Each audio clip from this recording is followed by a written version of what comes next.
All right, guys, so we're on chapter 49 of East of Eden. Here we go. Both Lee and Cal try to argue Adam out of going to meet the train, the Lark Night train from San Francisco to Los Angeles. Cal said, "Why don't we let Abra go alone? He'll want to see her first." "I think he won't know anybody else is there," said Lee, "so it doesn't matter whether we go or not." "I want to see him get off the train," said Adam. "He'll be changed. I want to see what change there is." Lee said, "He's only been gone a couple of months. He can't be very changed, nor much older." "He'll be changed. Experience will do that." "If you go, we'll all have to go," said Cal. "Don't you want to see your brother?" Adam asked sternly. "Sure, but he won't want to see me, not right at first." "He will too," said Adam. "Don't you underrate Aaron? Or don't you underrate Aaron?" Lee threw up his hands. "I guess we all go," he said. "Can you imagine?" said Adam. "He'll know so many new things. I wonder if he'll talk different. You know, Lee, in the East, a boy takes on the speech of his school. You can tell a Harvard man from a Princeton man. At least that's what they say." "I'll listen," said Lee. "I wonder what dialect they speak at Stanford." He smiled at Cal. Adam didn't think it was funny. "Did you put some fruit in his room?" he asked. "He loves fruit." "Pears and apples and musket grapes," said Lee. "Yes, he loves muskets. I remember he loves muskets." Under Adam's urging, they got to the Southern Pacific Depot half an hour before the train was due. Abra was already there. "I can't come to dinner tomorrow, Lee," she said. "My father wants me home. I'll come as soon after as I can." "I'll come as soon after as I can." "You're a little breathless," said Lee. "Aren't you?" "I guess I am," said Lee. "Look up the track and see if the blocks turn green." Train schedules are a matter of pride and of apprehension to nearly everyone. When, far up the track, the block signal snapped from red to green and the long, stabbing probe of the headlight sheared the bend and blared on the station, men looked at their watches and said, "On time." There was pride in it and relief too. The split second has been growing more and more important to us, and as human activities become more and more intermeshed and integrated, the split tenth of a second will emerge, and then a new name must be made for the split hundredth until one day, although I don't believe it, will say, "Oh, the hell with it, what's wrong with an hour?" But it isn't silly, this preoccupation with small-time units. One thing late or early can disrupt everything around it, and the disturbance runs outward in bands like the waves from a dropped stone in a quiet pool. The Lark came rushing in as though it had no intention of stopping, and only when the engine and baggage cars were well past did the air brakes give their screaming hiss and the straining iron protest to a halt.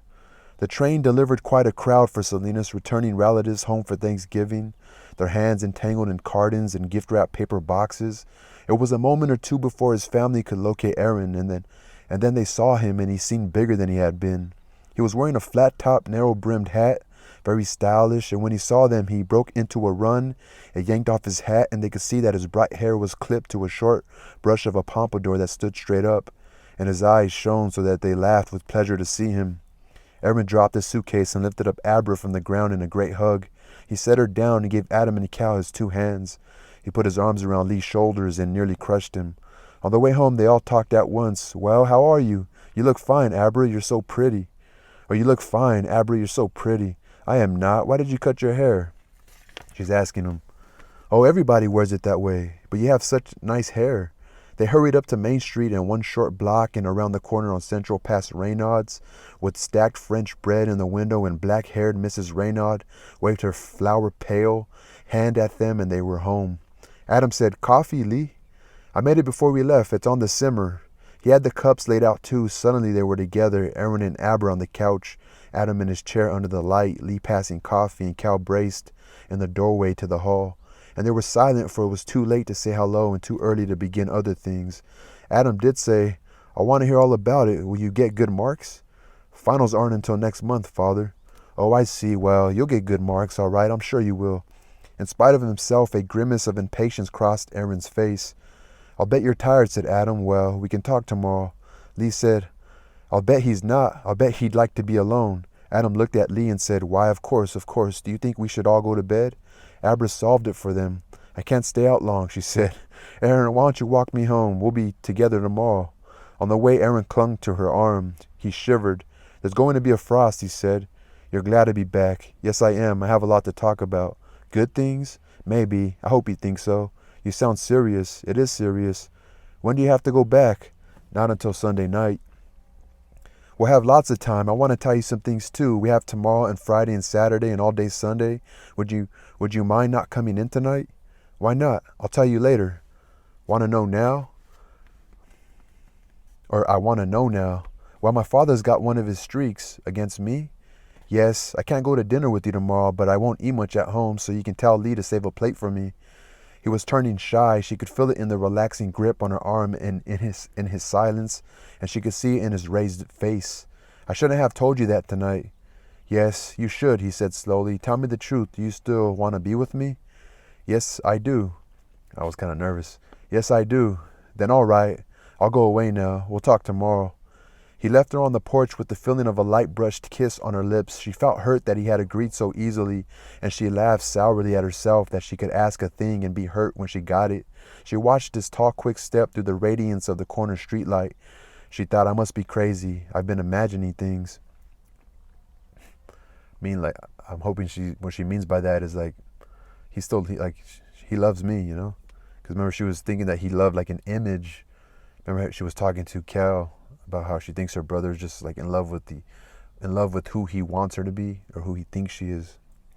So part 2, in his bedroom after he had said his goodnight, Aaron sat on the edge of his bed and peered down at his hands cupped between his knees.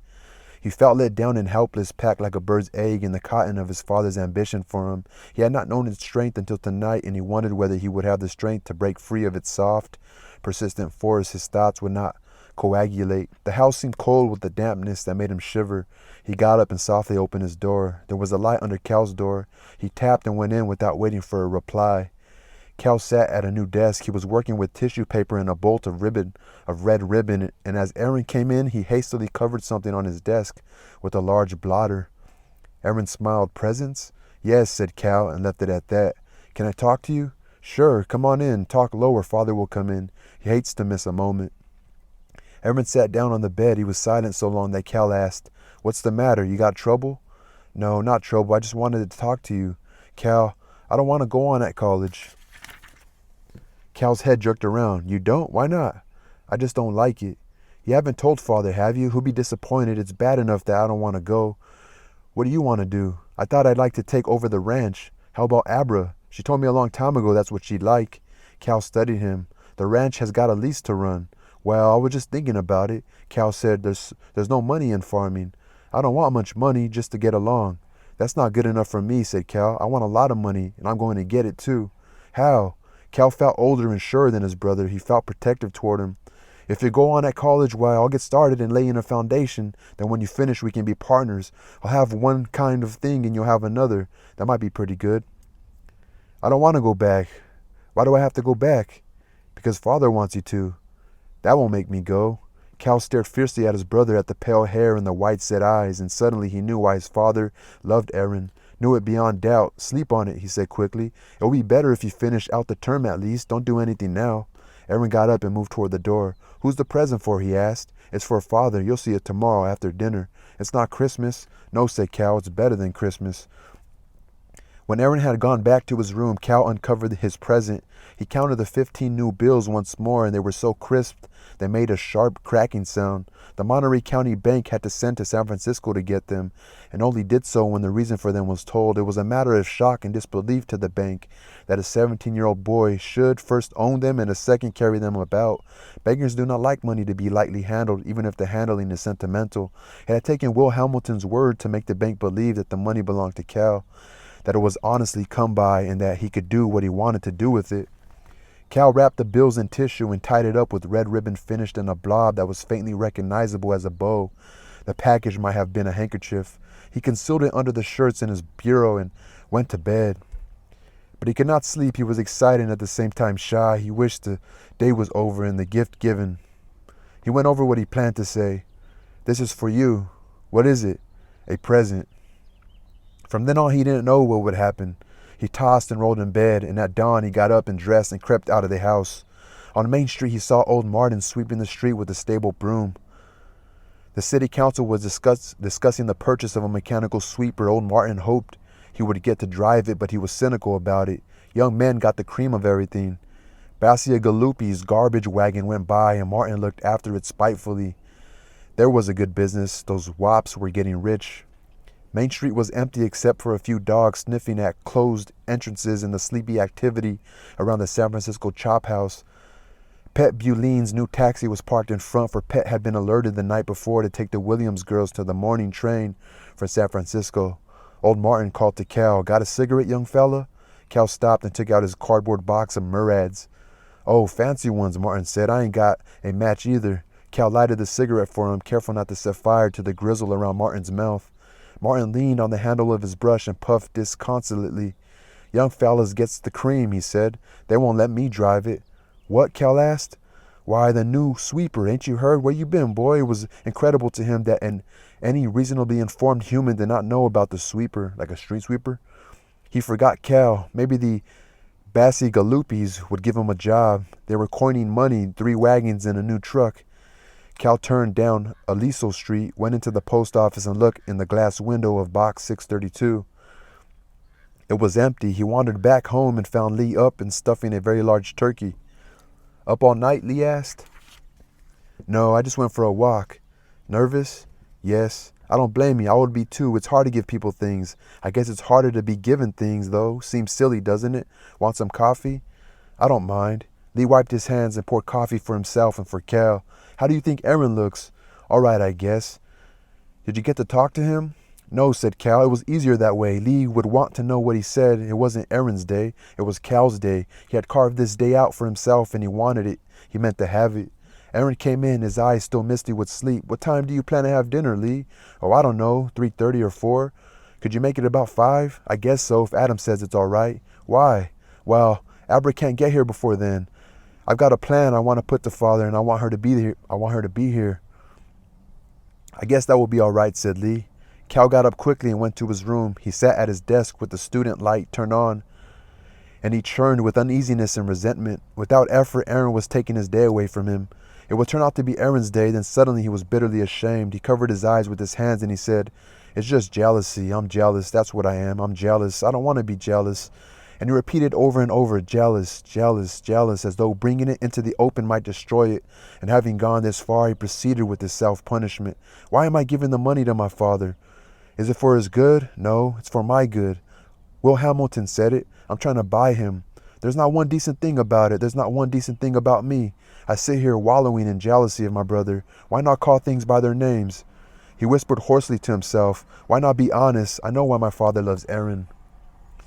It's because he looks like her. My father never got over her. He may not know it, but it's true. I wonder if he does know it. That makes me jealous of her too. Why don't I take my money and go away? They wouldn't miss me. In a little while, they'd forget I ever existed. All except Lee. And I wonder whether Lee likes me. Maybe not." He doubled his fists against his forehead. "Does Aaron have to fight himself like this? I don't think so. But how do I know? I could ask him. He wouldn't say." Cal's mind careened in anger at himself and in pity for himself. And then a new voice came into it, saying coolly and with contempt, "If you're being honest, why not say you are enjoying this beating you're giving yourself? That would be the truth. Why not be just what you are and do just what you do?" Cal sat in shock from this thought. "Enjoying, of course." Or enjoying?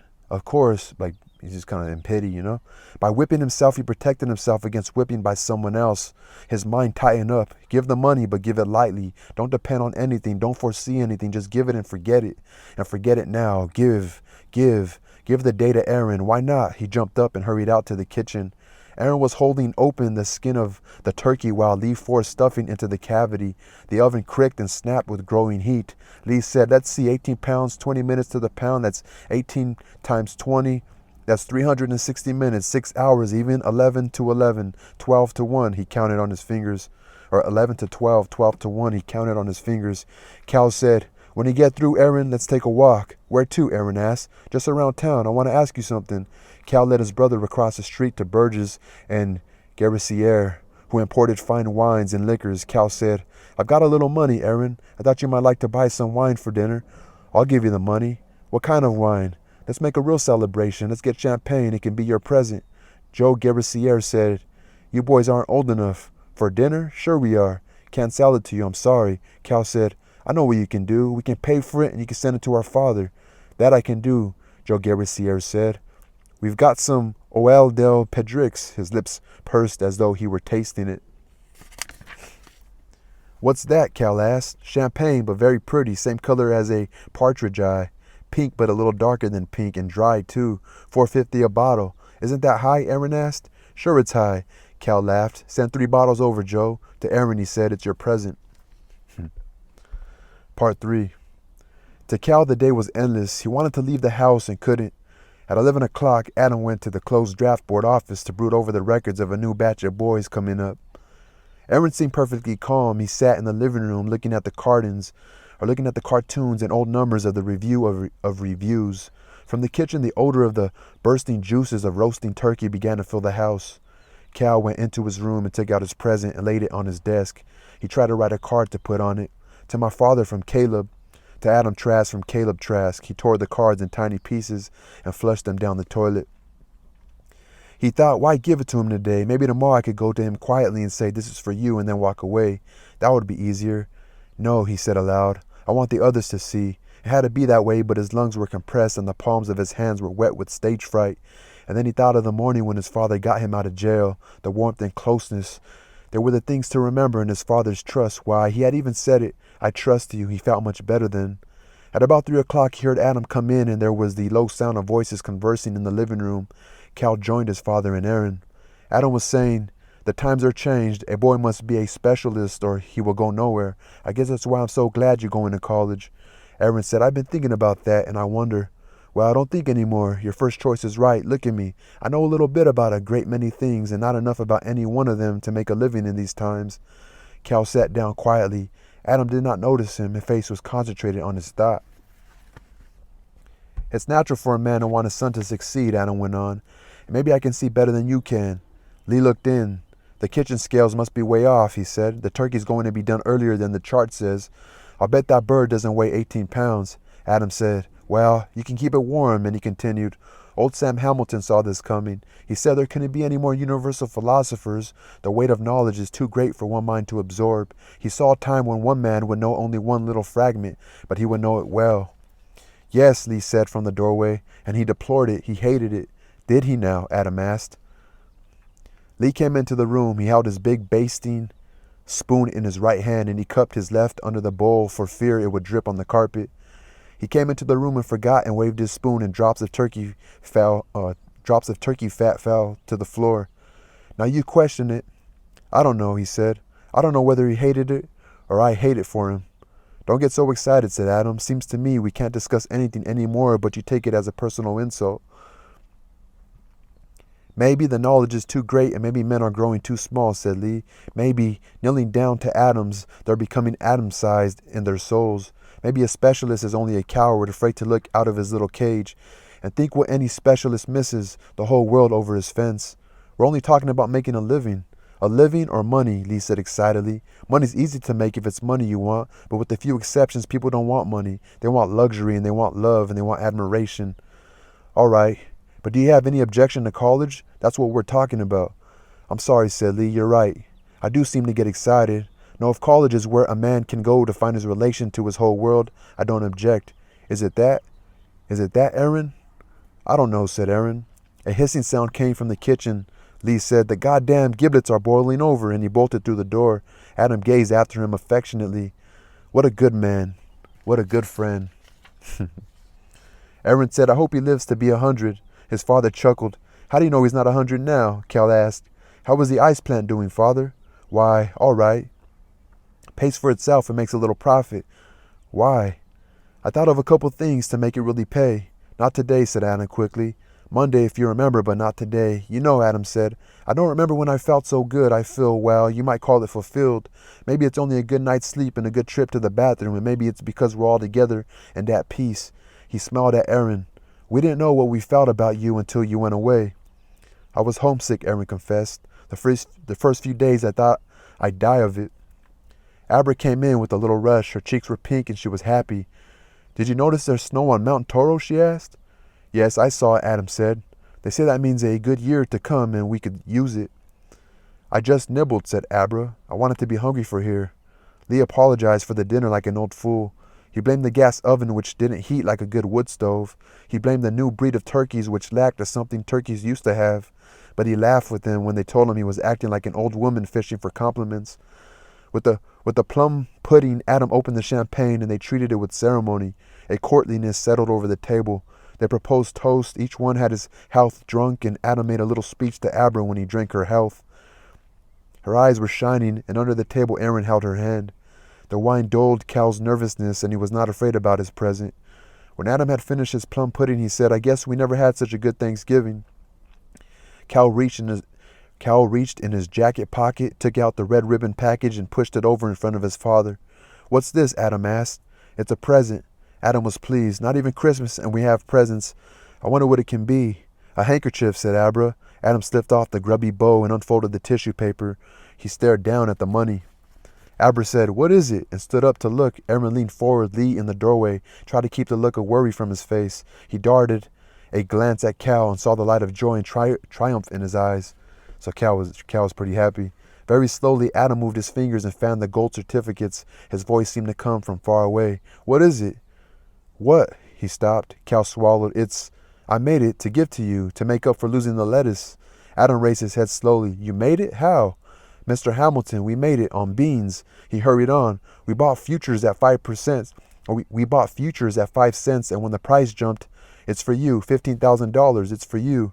Adam touched the new bills so that their edges came together, folded the tissues over them, and turned the ends. He looked helplessly at Lee. Cal caught a feeling of calamity, of destruction in the air, and a weight of sickness overwhelmed him. He heard his father say, "You'll have to give it back." Almost as remotely, his own voice said, "Give it back? Give it back to who?" "To the people you got it from. The British Purchasing Agency?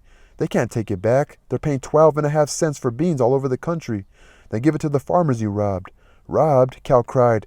"Why, we paid them 2 cents a pound over the market. We didn't rob them." Cal felt suspended in space, and time seemed very slow. His father took a long time to answer. There seemed to be long spaces between his words. "I send boys out," he said. "I sign my name, and they go out, and some will die, and some will lie helpless without arms and legs. Not one will come back untorn. Son, do you think I could take a profit on that?" "I did it for you," Cal said. "I wanted you to have the money to make up your loss." "I don't want the money, Cal. And the lettuce, I don't think I did that for a profit. It was a kind of game to see if I could get the lettuce there, and I lost it. I don't want the money." Cal looked straight ahead. He could feel the eyes of Lee and Aaron and Abra crawling on his cheeks. He kept his eyes on his father's lips. "I like the idea of a present," Adam went on. "I thank you for the thought." "I'll put it away. I'll keep it for you," Cal broke in. "No, I won't want it ever. I would have been so happy if you could have given me, well, what your brother has, pride in the thing he's doing, gladness in his progress. Money, even clean money, doesn't stack up with that." His eyes widened a little and he said, "Have I made you angry, son? Don't be angry. If you want to give me a present, give me a good life. That would be something I could value." Cal felt that he was choking. His forehead streamed with perspiration, and he tasted salt on his tongue. He stood up suddenly and his chair fell over. He ran from the room, holding his breath. Adam called after him, "Don't be angry, son." They let him alone. He sat in his room, his elbows on his desk. He thought he would cry, but he did not. He tried to let weeping start, but tears could not pass the hot iron in his head. So he was angry. After a time, his breathing steadied, and he watched his brain go to work slyly, quietly. He fought the quiet, hateful brain down, and it slipped aside and went about its work. He fought it more weakly, for hate was seeping all through his body, poisoning every nerve. He could feel himself losing control. Then there came a point where the control and the fear were gone, and his brain cried out in an aching triumph. His hand went to a pencil when he drew tight little spirals, one after another, on his blotting pad. When Lee came in an hour later, there were hundreds of spirals, and they had become smaller and smaller. He did not look up. He closed the door gently. "I brought you some coffee," he said. "I don't want it." "Yes, I do." "Why, thank you, Lee. It's kind of you to think of it." Lee said, stop it, I tell you." "Stop what? What do you want me to stop?" Lee said uneasily. "I told you once when you asked me that it was all in yourself. I told you you could control it if you wanted." "Control what? I don't know what you're talking about." Lee said, "Can't you hear me? Can't I get through to you, Cal? Don't you know what I'm saying?" "I hear you, Lee. What are you saying?" "He couldn't help it, Cal. That's his nature. It was the only way he knew. He didn't have any choice, but you have. Do you hear me? You have a choice." The spirals had become so small that the pencil lines ran together, and the result was a shiny black dot. Cal said quietly, "Aren't you making a fuss about nothing? You must be slipping. You think from your tone that I'd kill somebody. Come off it, Lee. Come off it." It was silent in the room. After a moment, Cal turned from his desk and the room was empty. A cup of coffee on the bureau top sent up to a plume of vapor. Cal drank the coffee, scalding. as it was and went into the living room. His father looked up apologetically at him. Cal said, "I'm sorry, Father. I didn't know how you felt about it." He took the package of money from where it lay on the mantel and put it in the inside pocket of his coat where it had been before. "I'll see what I can do about this," he said casually. "Where are the others?" "Oh, Abra had to go. Aaron walked with her. Lee went out." "I guess I'll go for a walk," said Cal. So part 4. The November night was well fallen. Cal opened the front door a crack and saw Lee's shoulders and head outlined against the white wall of the So let me start over. Part 4. The November night was well fallen. Cal opened the front door a crack and saw Lee's shoulders and head outlined against the white wall of the French laundry across the street. Lee was sitting on the steps and he looked lumpy in his heavy coat. Cal closed the door quietly and went back through the living room. "Champagne makes you thirsty," he said. His father didn't look up. Cal slipped out the kitchen door and moved through Lee's waning kitchen garden. He climbed the high fence, found the 2x12 plank that served as a bridge across a slough of dark water, and came out between Lang's Bakery and the tinsmith's shop on Castroville Street. He walked a stone street where the Catholic church is and turned left, went past the Carriaga house, the Wilson house, the Zabala house, and turned left on Central Avenue at the Steinbeck house. 2 blocks out Central, he turned left past the West End School. The poplar trees in front of the schoolyard were nearly bare, but in the evening wind a few yellowed leaves still twisted down. Cal's mind was numb. He did not even know that the air was cold with frost slipping down from the mountains 3 blocks ahead. He saw his brother cross under a street light coming toward him. He knew it was his brother by stride and posture, and because he knew it, Cal slowed his steps, and when Aaron was close, he said, "Hi, I came looking for you." "Hi, I came looking for you." Aaron said, "I'm sorry about this afternoon." "You couldn't help it. Forget it." He turned, and the two walked side by side. "I want you to come with me," Cal said. "I want to show you something." "What is it?" "Oh, it's a surprise, but it's very interesting. You'll be interested." "Well, will it take long?" "No, not very long. Not very long at all." They walked past Central Avenue toward Castroville Street. So part 5. If I could guess, he's going to show him his mom. Sergeant Axel Dane ordinarily opened the San Jose recruiting office at 8 o'clock, but if he was a little late, Corporal Kemp opened it, and Kemp was not likely to complain. Axel was not an unusual case. A hitch in the U.S. Army in the time of peace between the Spanish War and the German War had unfitted him for the cold, unordered life of a civilian. 1 month between hitches convinced him of that. 2 hitches in the peacetime army completely unfitted him for war, and he had learned enough method to get out of it. The San Jose recruiting station proved he knew his way about. He was dallying with the youngest Ricci girl, and she lived in San Jose. Kemp hadn't the time in, but he was learning the basic rule. Get along with the top kick and avoid all officers when possible. He didn't mind the gentle writing Sergeant Dane handed out. At 8:30, Dane entered the office to find Corporal Kemp asleep at his desk, and a tired-looking kid sat waiting. Dane glanced at the boy and then went in back of the rail and put his hand on Kemp's shoulder. "Darling," he said, "the skylarks are singing and a new dawn is here." Kemp raised his head from his arms, wiped his nose on the back of his hand, and sneezed. "That's my sweet," the sergeant said. "Arise, we have a customer." Kemp squinted his crusted eyes. "The war will wait," he said. Dane looked more closely at the boy. "God, he's beautiful. Hope they take good care of him. Corporal, you may think that he wants to bear arms against the foe, but I think he's running away from love." Kemp was relieved that the sergeant wasn't quite sober. "You think some dame hurt him?" He played any game his sergeant wished. "You think it's the Foreign Legion?" "Maybe he's running away from himself," Kemp said. "I saw that picture. There's one mean son of a bitch of a sergeant in it." "I don't believe it," said Dane. "Step up, young man. 18, aren't you?" "Yes, sir." Dane turned to his man. "What do you think?" "Hell," said Kemp. "I say if they're big enough, they're old enough," the sergeant said. "Let's say you're 18, and we'll stick to it, shall we?" "Yes, sir. You just take this form and fill it out. Now you figure out what year you were born, and you put it down right here. And you remember it." So I think Cal's joining the war. But what was he taking his brother? I don't really get it. I don't really get where he was taking his brother. And it might not be Cal. Who knows? I don't know. It's like a cycle, right? Because Adam joined the war, whereas his dad actually made him join the war. So Adam joined the war, and his brother Charles didn't join the war. Was it Charles? Remember, he just stood at home, kind of running the ranch. Didn't see that coming.